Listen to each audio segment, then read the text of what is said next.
Ma'am, I already told you, you can't board this flight. The gate agent's voice cut through the noise of Terminal C like a snapped wire.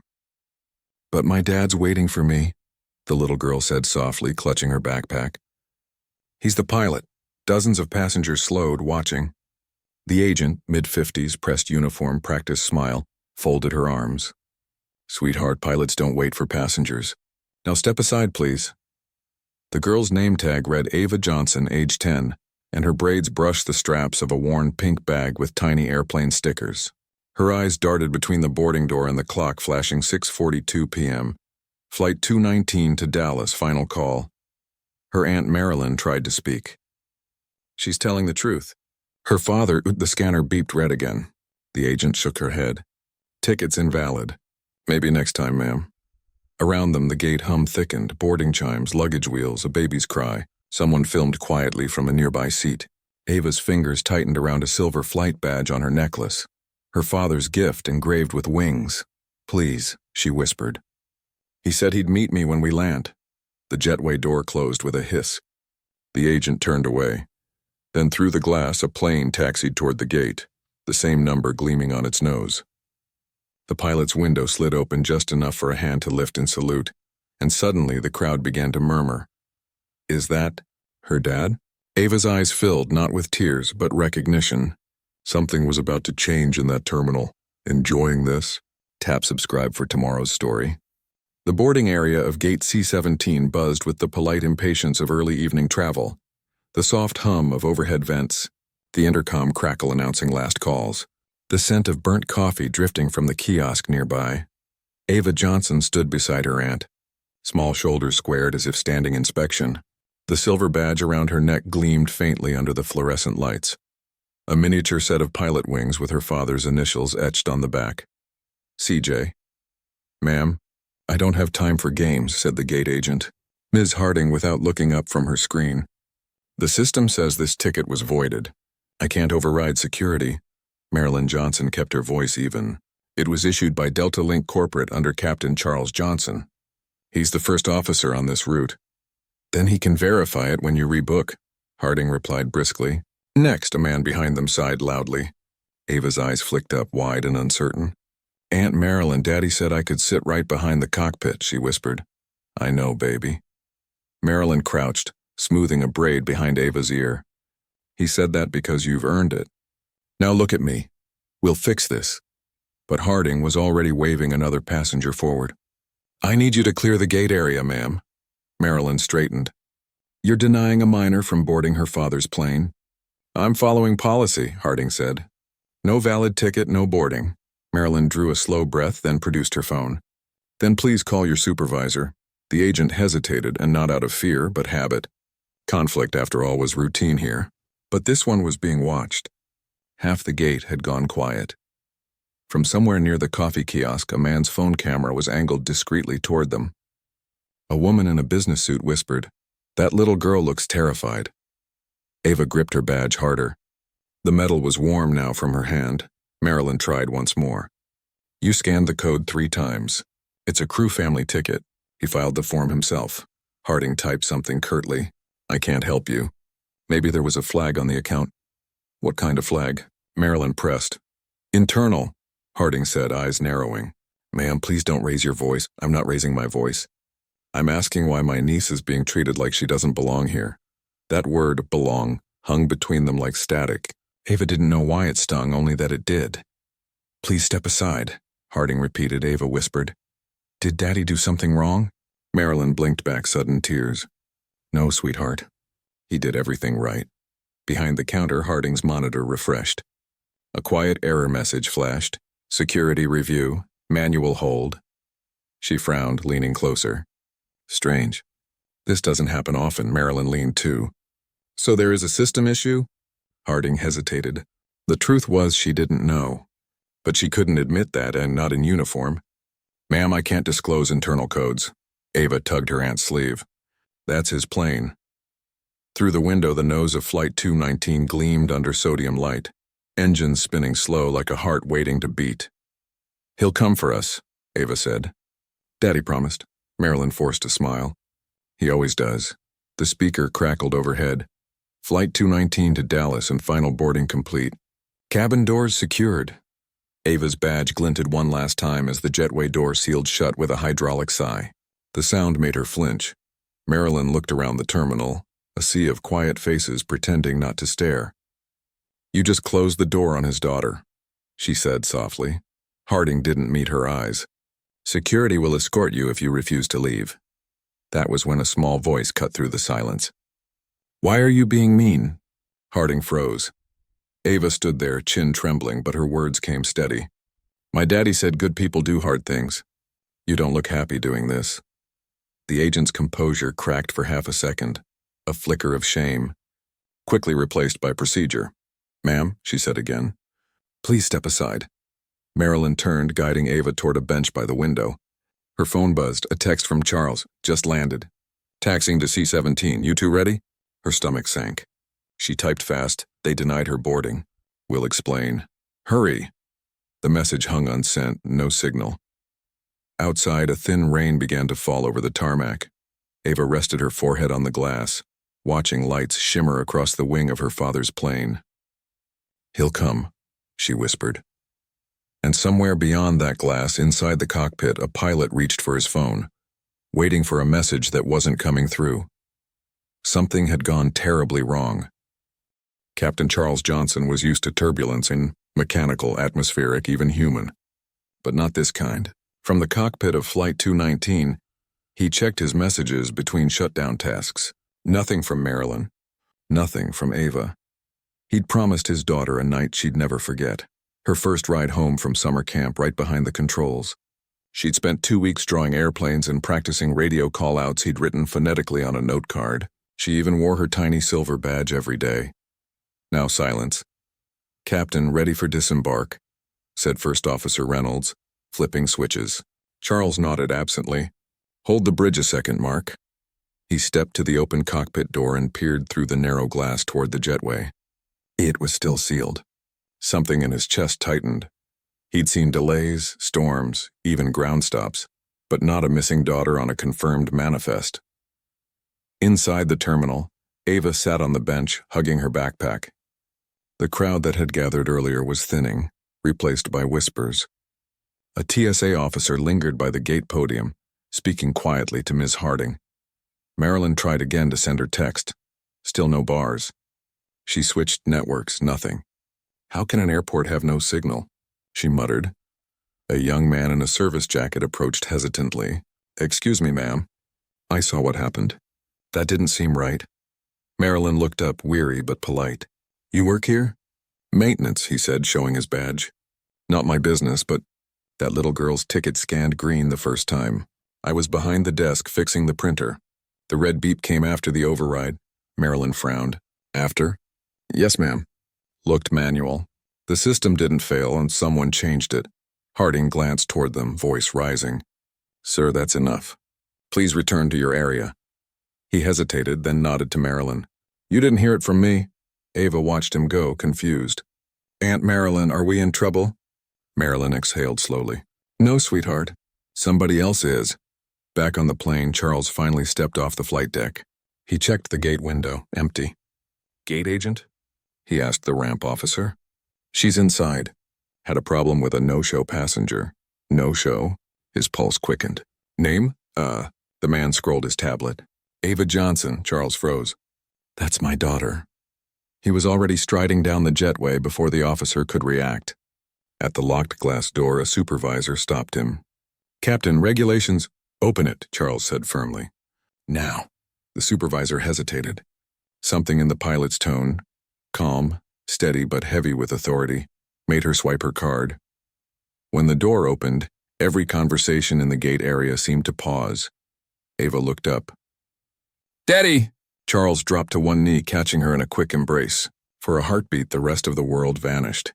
Marilyn's relief dissolved into frustration. "Charles, they wouldn't let her board. Said the ticket was voided. I showed your name, your credentials."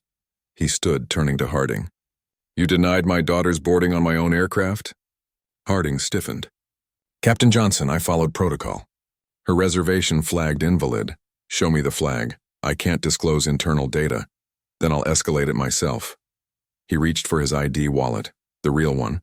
Black leather with gold wings and the word Captain embossed beneath his name. He placed it on the counter gently. You just detained a minor passenger on record without cause. I hope you have documentation. Passengers nearby began filming again. Someone whispered, "He's her dad. He's the pilot." Harding's fingers trembled slightly on the keyboard. "Captain, I assure you, I don't want assurance," he said quietly. "I want the truth." A new voice entered then, calm, precise, with the badge to match. "Everything okay here?" It was Mr. Peters, terminal operations manager. His gaze moved from Harding to the crowd. "Why are people recording?" Harding tried to explain, but Charles spoke first. "Your gate agent denied boarding to a crew child. I need an immediate record pull on reservation ID JN4832. Peters blinked. "Understood, Captain. We'll sort this." Then the public address system chimed, interrupting. "Security alert. Concourse C operations paused for review." A hush fell over the terminal. Harding's face paled. "Sir, I didn't—" Peters lifted a hand. "Let's handle this in the office." He nodded toward a side hallway. "Captain, ma'am, young lady, would please come with me." Charles took Ava's hand. "You did nothing wrong, baby. Just stay close." Ava looked back once at the gate. Where her badge's reflection flickered faintly on the glass, something told her that shiny piece of metal, her father's wings, was about to mean more than either of them knew. The operations office behind gate C-17 was narrow and windowless, the kind of place built for policies, not people. A faint hum from the air vent filled the silence as Mr. Peters gestured toward 3 metal chairs. "Please have a seat." Captain Charles Johnson didn't. He stood beside Ava, hand on her shoulder. Marilyn sat, clutching her purse like a lifeline. Across the desk, Ms. Harding folded her hands carefully, the practiced calm of someone already planning her defense. Peters powered on the monitor. "I've pulled the reservation log. Captain, you're listed as crew for Flight 219. Your daughter was booked under a dependent travel voucher, valid as of this morning." Charles nodded. "Exactly. But," Peters continued, "at 6:33 p.m., her ticket was manually voided. No system error, an override." He looked at Harding. "That was your ID, Ms. Harding." Her eyes flickered. "Sir, I was following a flag notice." Peters frowned. "What flag?" She hesitated. "It said security verification required. I've seen it before, usually when an ID doesn't match the profile." Marilyn bristled. "What profile?" Harding chose her words carefully. "When a minor's photo doesn't resemble the adult listed. Sometimes the system asks us to verify guardianship." Charles leaned forward slightly. "You're saying my daughter's photo didn't look like she belonged to me?" Harding flushed. "Sir, I didn't say that. I said the system flagged it." Peters rubbed his temple. "Let's be clear. Did you personally verify the data, or did you assume the flag was accurate?" "I followed the alert." Ava sat quietly, her legs swinging just above the tile floor. The silver badge at her chest reflected the overhead light, tiny wings trembling with every breath. Charles knelt beside her. "Remember what I told you, sweetheart?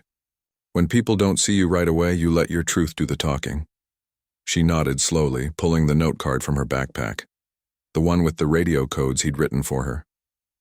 "This one?" she asked. He smiled faintly. "Exactly that one." She turned the card toward the adults. In childish handwriting it read, "Mayday means I need help, but I'm not giving up." The room went still.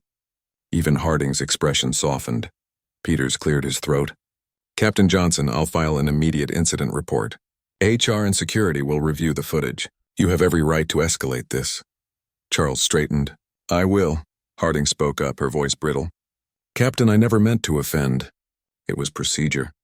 We get alerts all the time, and when they involve—" She stopped herself, but not fast enough. "When they involve what?" Marilyn asked sharply.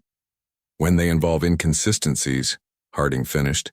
"Inconsistencies like what color her father is?" Peters's tone hardened. "Ms. Harding," the agent swallowed. "That's not what I said." "But that's what you implied," Charles said quietly. "And that's the problem." Peters clicked through the security feed. On the grainy screen, the footage replayed. Ava at the counter clutching her badge. Harding typing, pausing, frowning. Then the red alert. Peters slowed the playback. "There." He tapped the timestamp. "Manual input."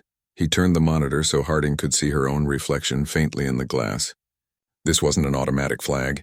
You typed it, her face drained of color. I thought. Ava's small voice filled the room. You thought I didn't belong? Harding opened her mouth, but no words came. Peters sighed, jotting a note. Captain Johnson, I'll prepare a preliminary statement. You'll be contacted by oversight before morning. Thank you, Charles said. But before we leave, I want something understood. He looked at Harding, not with anger, but with weary disappointment. You work in a place that sends people home and brings them back safe. My daughter dreamed of this world because of people like you. Don't make her believe she's unwelcome in it. For the first time, Harding's eyes glistened. I didn't mean to make her feel that way. Ava tilted her head. Then say you're sorry. The air felt heavier somehow, not angry, just human. Harding nodded slowly.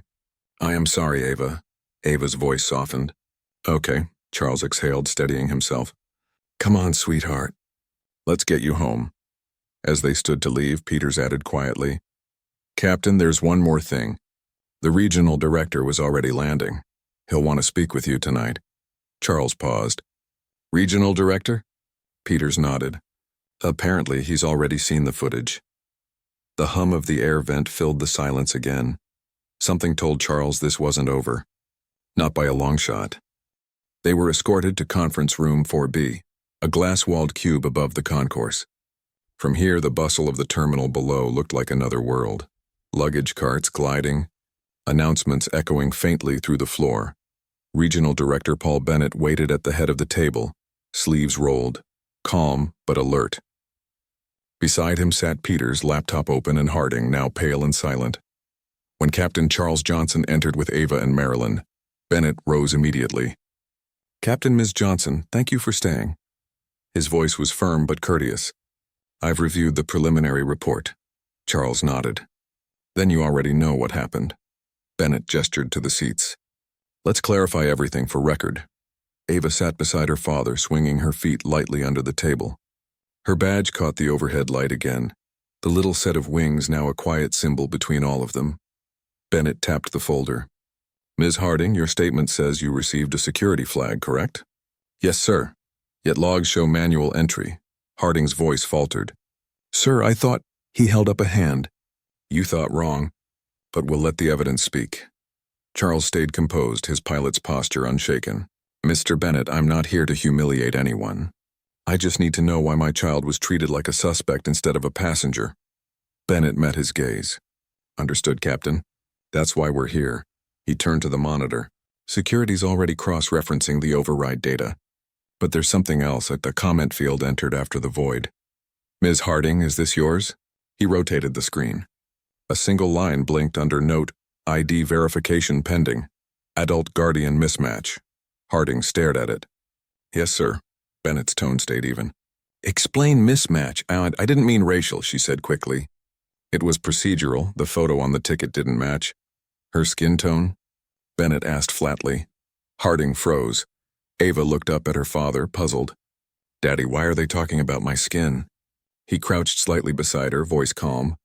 Because sometimes people notice what's different before they notice what's true.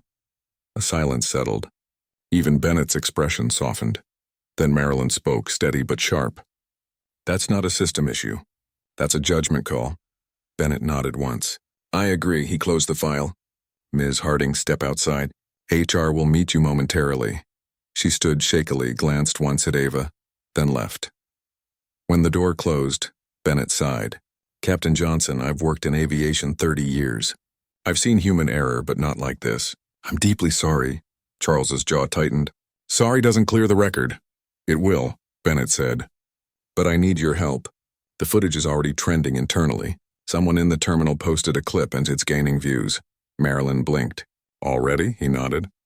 We can't stop people filming, but we can make sure the truth circulates too.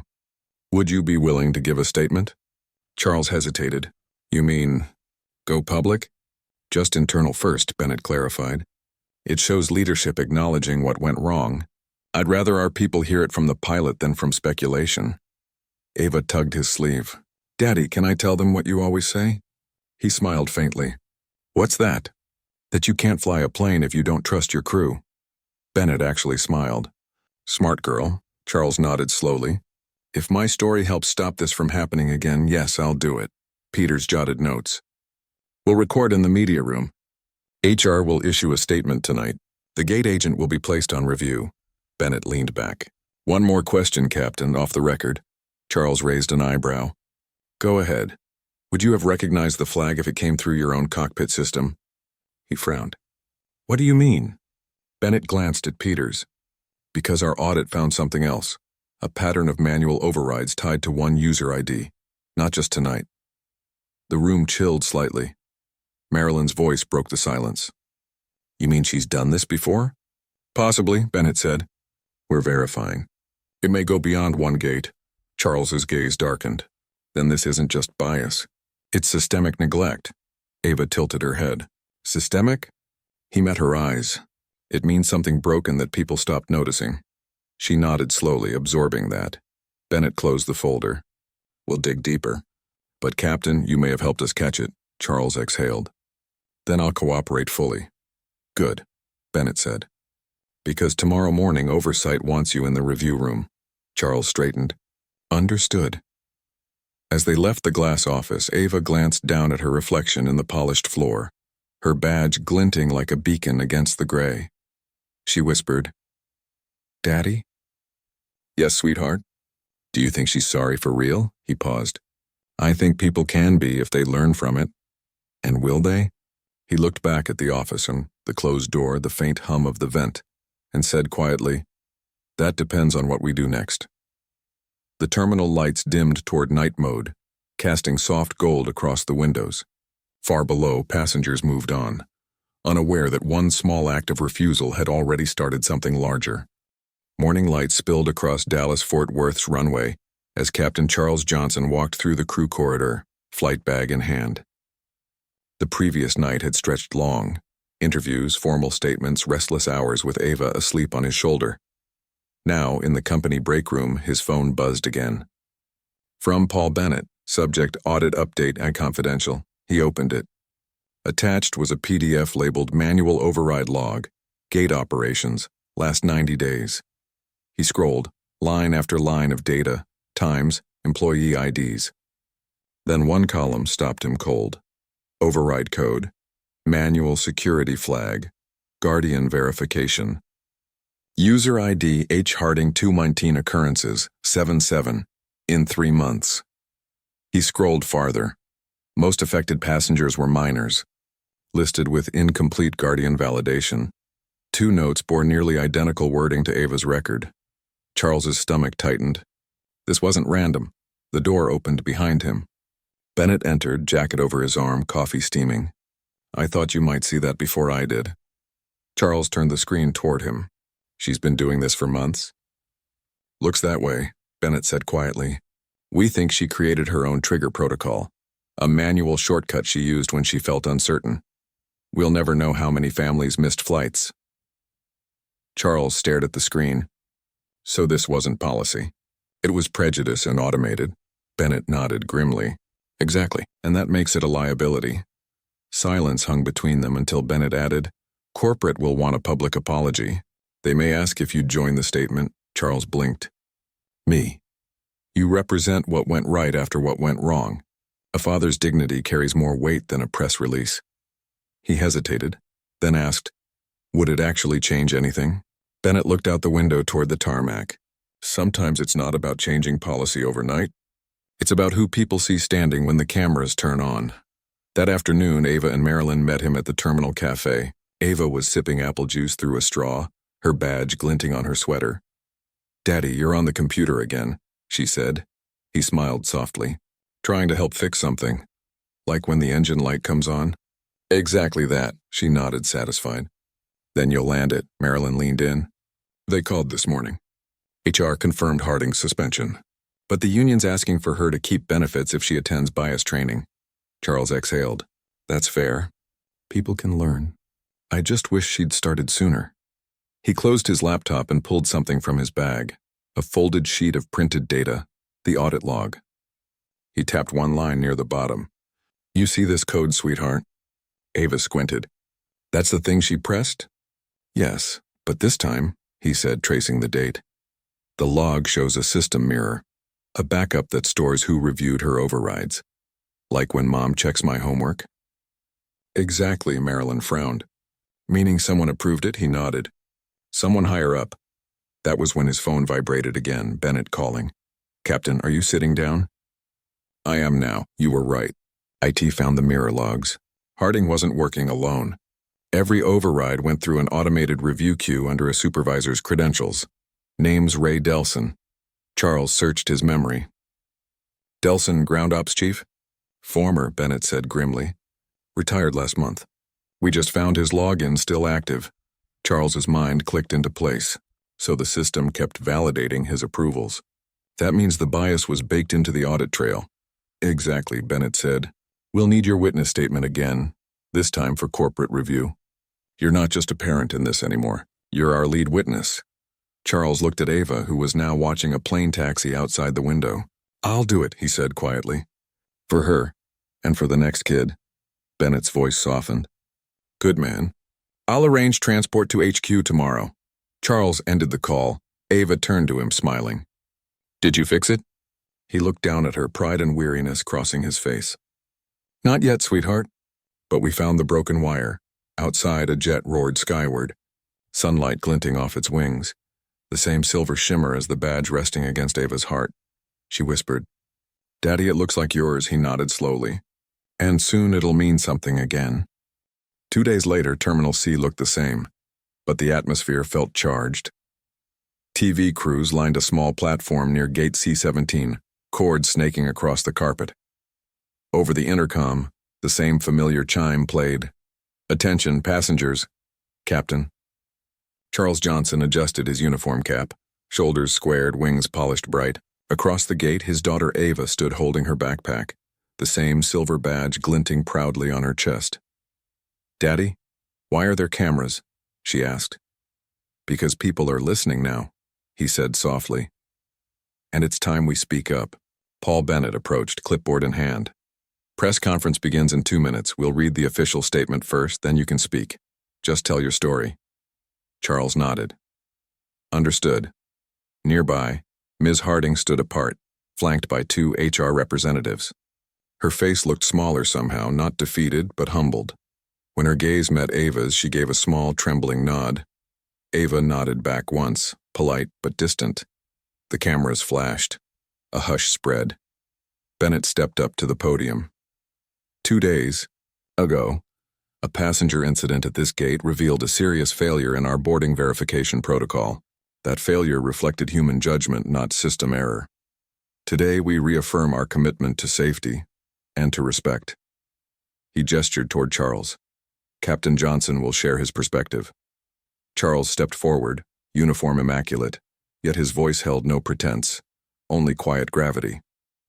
Airports are places built on trust, he began. Every day, strangers depend on strangers to get home safe. My daughter and I came here to travel together, something families do all the time. But a policy meant to protect became a wall instead of a gate. A reporter raised a hand. Captain, how did you handle that moment? I remembered my training, he said with a faint smile. Stay calm, check your instruments, and never lose sight of what matters. My instrument was my daughter. Her truth. A ripple of soft laughter, then silence again. He continued. This wasn't about one mistake. The audit showed repeated overrides by one agent, and a flawed review system that approved them. The company has owned that failure. But today, I want to talk about what happens next. He looked down at Ava, then back at the cameras. We can't change what people see when they first look at us, but we can decide what they learn after they do. A pause, long, intentional. Then Ava tugged his sleeve. Daddy, can I say my part?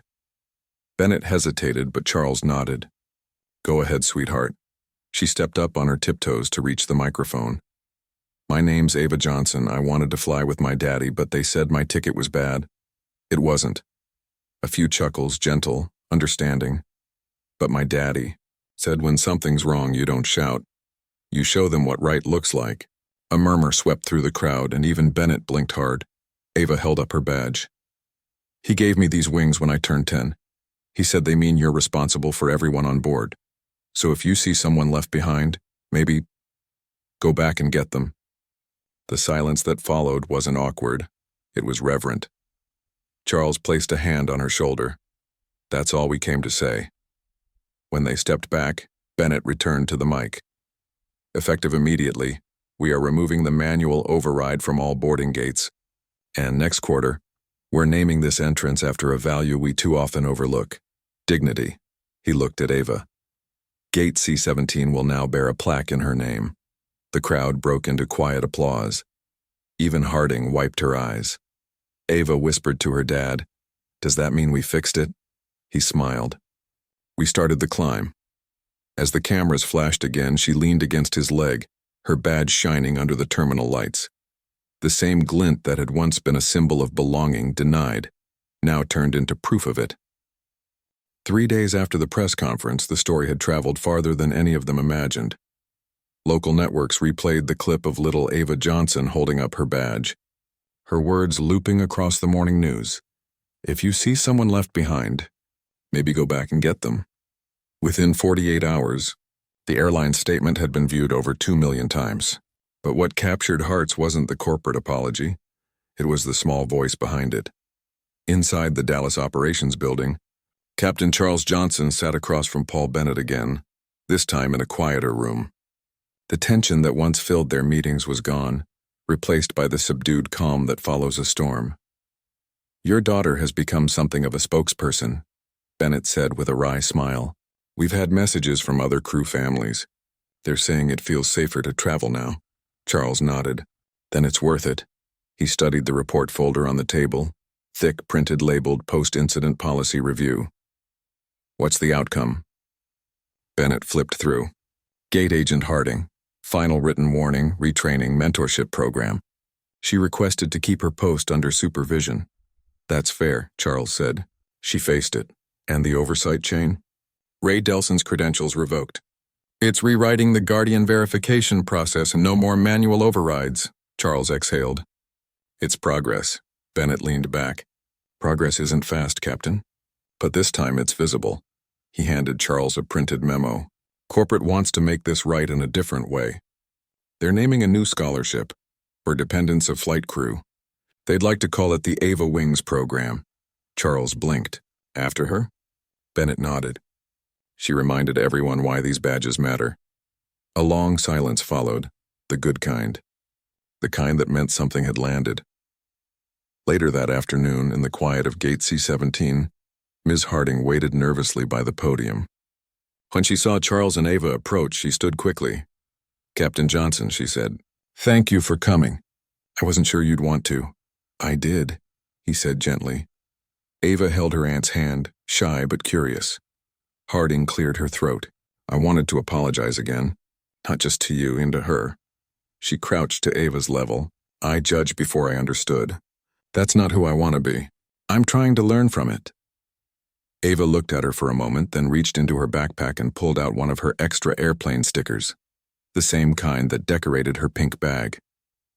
"You can have this," she said. Harding blinked. "For me?" "It's for your computer," Ava explained. "So next time it remembers better." Charles smiled faintly. Harding almost laughed through her tears. "That's a very good idea." They shook hands, quiet, sincere without ceremony, across the concourse. Passengers moved on, unaware that just weeks earlier this same gate had become the center of a national story. Ava looked up at her father. "Can we fly again soon?" "Soon," he said. "But today we'll just walk." They passed the new plaque mounted beside the gate door, Gate C-17, in honor of courage and courtesy. "Go back and get them." AJ, age 10, Marilyn joined them, smiling. "It's beautiful," she said. Charles nodded. "It's hers now."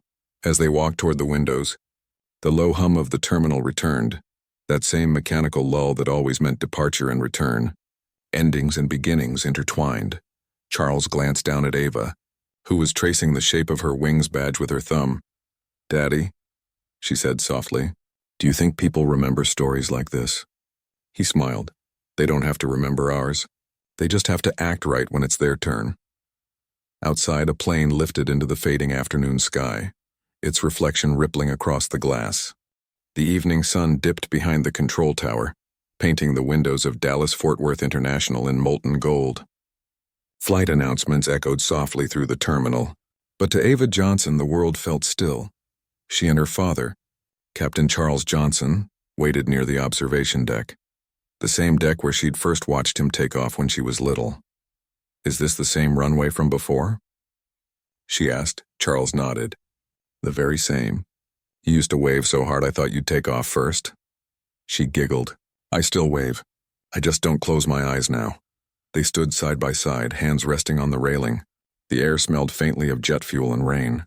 Down below, a row of lights blinked awake along the taxiway, tracing a perfect path into the sky. Marilyn joined them, holding 2 hot chocolates. "One for courage," she said, handing a cup to Ava. Ava took a sip and smiled. "Tastes like bravery," Charles chuckled. "That's the best kind." He looked out over the horizon, then at his daughter. Small, steady silver wings catching the last of the sun. "You know, sweetheart, sometimes we don't get to choose what storms we fly through. We just make sure we land with everyone still aboard." Ava tilted her head. "Like that lady?" He nodded. "Yes, like Ms. Harding. She made a mistake, but she stayed to fix it. That's the part that matters." Marilyn watched him carefully. "And what about you? Did you fix it?" Charles hesitated. "I hope I didn't fix it alone." He reached into his uniform pocket and pulled out something small, a folded boarding pass. "I asked the airline to reissue this," he said, handing it to Ava, printed in black ink. "Passenger Ava Johnson, Flight 219. Seat 1B, her eyes widened.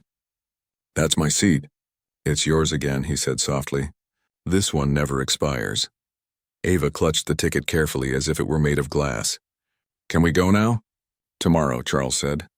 "We're flying home together this time. No gates, no flags. Just you and me." She leaned into him, resting her head against his side. The hum of the vents above blended with the faint roar of a departing jet, that steady, living rhythm that pilots called the heartbeat of the sky. Marilyn looked out the window. "You know, I've been thinking," she said. "For every story that goes wrong, there's a moment to write it right again." "You two did that," Charles smiled faintly. "We just told the truth. The rest took care of itself." He looked down at Ava, who was already sketching a small airplane on the back of her old note card, the one with her radio code lessons. Beneath it, she carefully wrote, "Mayday means I need help. But I'm not giving up." She added a new line underneath. "Clear skies mean we made it through." Charles watched her write, pride welling in quiet waves. Outside, another plane began its takeoff roll. He instinctively checked the flight number on the screen.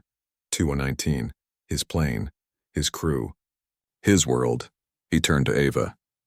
"Look there." She followed his gaze as the aircraft lifted, wheels folding, wings gleaming. For a moment, the sunlight caught the metal just so, the same silver flash as the badge around her neck. Ava whispered, "It's like they're carrying the story with them." He nodded. "They are.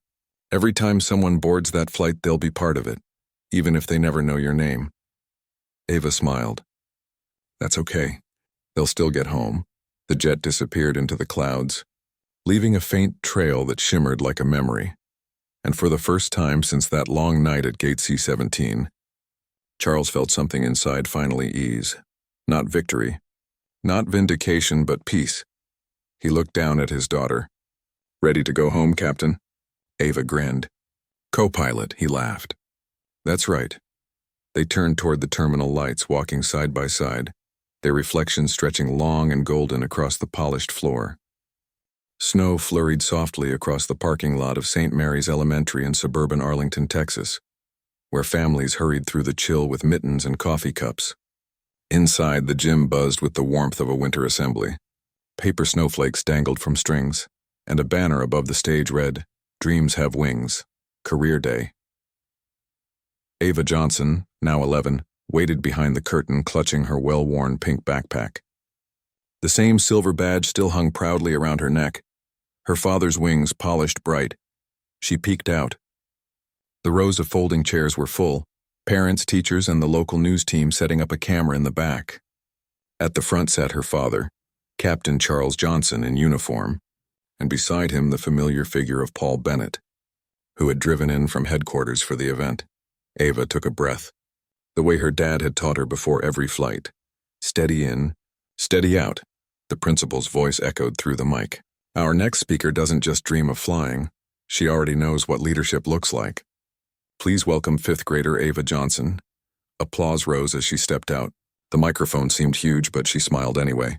Hi, she began. I used to be scared of airports. They were loud and confusing. But one day I learned that when people listen, even when it's hard, airports can be the safest places in the world. A few teachers exchanged knowing smiles. My dad's a pilot, she continued. He told me that everyone on a plane is part of the same sky. That means you don't leave anyone behind. She lifted the badge, its wings catching the gym lights. These aren't just metal. They're promises. The audience fell silent, then broke into gentle applause. At the back, Charles blinked quickly, pretending to rub his eye. Bennett leaned over and whispered, "She could run this airline someday." Charles chuckled softly.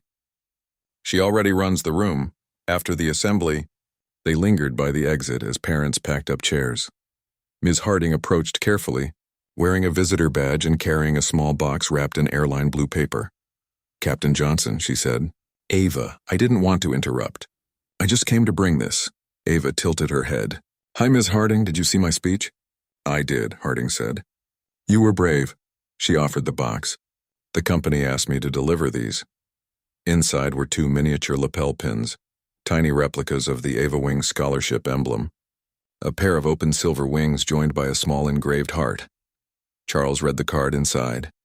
"For those who lift others when flight seems impossible." He looked up. "They launched it?" Harding nodded. "First recipients start training next month. Kids of ground staff, flight crew, even custodial families." Ava's eyes widened. "They get to learn to fly?" "Someday," Harding said, smiling. "For now, they'll just learn that they belong." Charles reached out his hand.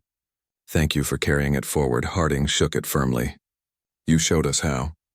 As she walked away, Ava whispered, "She's better now." Charles smiled. "So are we." That night back home, a winter wind brushed against the living room window. The house was quiet, just the hum of the heater and the faint tick of a clock. On the mantel sat a framed photo of Gate C-17's new plaque, next to a model airplane Ava had built from a kit. She sat at the table coloring a postcard, an airplane soaring above clouds. At the bottom she wrote, "Dear Gate C-17, thank you for learning how to fly right." Ava J. Charles laughed softly. "Sending mail to a gate now?" She grinned. "It's where everything took off." He leaned over, kissed the top of her head. "Keep writing. People remember stories like yours." Outside, a distant aircraft passed overhead, its red beacon pulsing through the cold night sky. Ava pressed her nose to the window, following it until it disappeared beyond the clouds. Then she turned back to her drawing, added one last touch and a small glint on the plane's nose, like sunlight on polished metal. "Daddy," she said, "I think that's you up there." He looked out the window too. "Maybe," he said softly. "Or maybe it's everyone learning to fly better." The heater hummed, steady as an engine. And in the quiet glow of their living room, the silver badge on the table caught the lamplight one last time, shining, unwavering, alive, and thanks for watching.